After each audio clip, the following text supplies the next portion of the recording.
هل يجوز الاحتفال بمولد النبي صلى الله عليه وسلم? So is it allowed to celebrate the birth of Rasulullah صلى الله عليه وسلم? I follow the opinion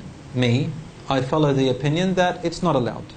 It's لا يجوز to celebrate the birth of the Prophet صلى الله عليه وسلم. But I'm not one of those who go out and as if the world has ended when someone celebrates Mawlid al-Rasul صلى الله عليه وسلم. Now some people, they go to extremes with Mawlid. So كيفية الاحتفال, the manner of how to celebrate also matters to me.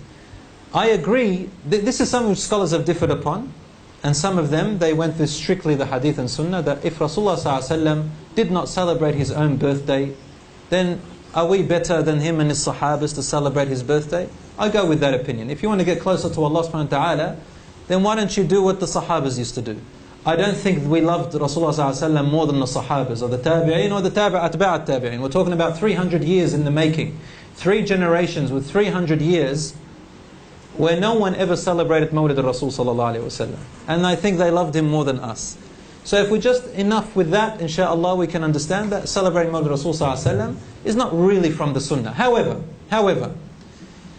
if at the time of his Mawlid, we actually don't know when Mawlid Rasul ﷺ is. We know it was on a Monday, we know it was something like Rabi' al-Awwal, something like that, but nothing is authentic. It's like Isa alayhi salam. The Christians, they celebrate Christmas and they really don't know when he was born. You have the Orthodox celebrating Christmas 2 months before, or 2 months later. You have the Mormons doing it another time. You have the Seventh-day Adventists doing another time. You have the Catholics who do it now on the 25th of December.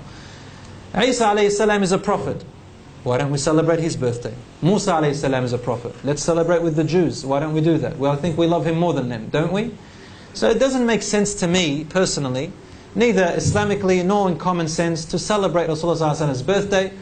I think this was brought out historically from the Christians and those before, and we're imitating what they are doing by celebrating Jesus Christ's birthday. We're celebrating Muhammad's birthday to show that we love him.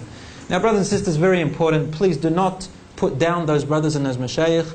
Though some of them are full of knowledge. One of my colleagues, mashaAllah, is a doctorate. He's got a doctorate in Tawheed and Aqidah, and he, subhanAllah, celebrates Mawlid al-Rasul ﷺ. We have long conversations together about it. However, the way he does it is this way. He says, Ya akhi, we live in a non-Muslim country, and honestly, in this week, we don't specify the day, but why don't we just use this time in our khutbah, for example. You're having a daras that day, instead of talking about another topic, talk about Sirat al-Rasul ﷺ, talk about his birth, talk about his merits, his akhlaq, his character. And when you say, in this time Rasul ﷺ was born, don't specify it, then it'll be an occasion where young people come to actually listen and learn a little bit more. In that sense, I kind of agree with him.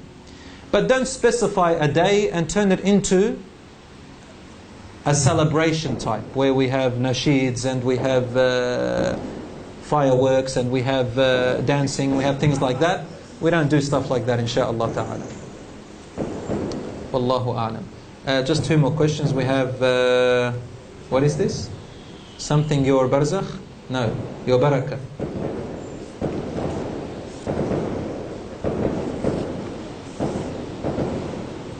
I said here, Shaykh, you mentioned that Zayd married Ayman when she was middle 30s. How come?